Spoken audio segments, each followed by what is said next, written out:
तर नमस्कार मित्रांनो, तर आज विषय असा झाला, मी आज हेलपाटे मारून थकून गेले. तर नेमकं काय झालं तर हा व्हिडिओ शेवटपर्यंत बघा. मला आधी सांगितलं होतं दादानी फोन करून, पण माझ्या ध्यानातच राहिलं नाही, विसरून गेली मी.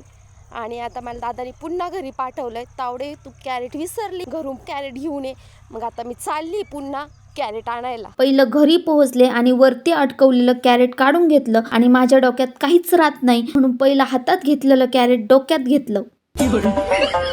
मित्रांनो, अजून थोडे कांदे लावायचे बाकी होते, कारण आपलं रोप जे आधीच होतं ते पावसामुळे थोडंसं खराब झालेलं होतं आणि आता जे नंतरचं रोप आहे ते आता लावायला आलेलं आहे. आणि काही धने पण उपटायचं चाललं होतं. तर इकडं मम्मीचं काम चाललं होतं धने उपटायचं. मग मम्मी म्हटली नुसते व्हिडिओ नको घेऊ, तर धने पण उपटू लागावं थोडंसं माणसाने. मग काय, धने उपटायला लागले. 120च्या स्पीडने धने उपटायला सुरुवात केली. नंतर एका एक ताजमहाल बांधायला सुरुवात केली. म्हणजे धन्याचं ओझं रचायला सुरुवात केली हो. आणि तसं पण आपल्यासारख्या शेतकऱ्यांचा ताजमहाल म्हणजे त्याची शेतीच असते ना, बरोबर ना. नंतर लईच अंधार झाला होता आणि अलीकडे दिवस पण लवकरच मावळायला लागलाय. दादाचं पप्पांचं अजून रोपच उपटायचं काम चाललं होतं. त्यांचं रोप उपटून झालं. नंतर मम्मीने दादाला ना ओझं उचलून दिलं. मग रात्रीच्या 8 वाजता आम्ही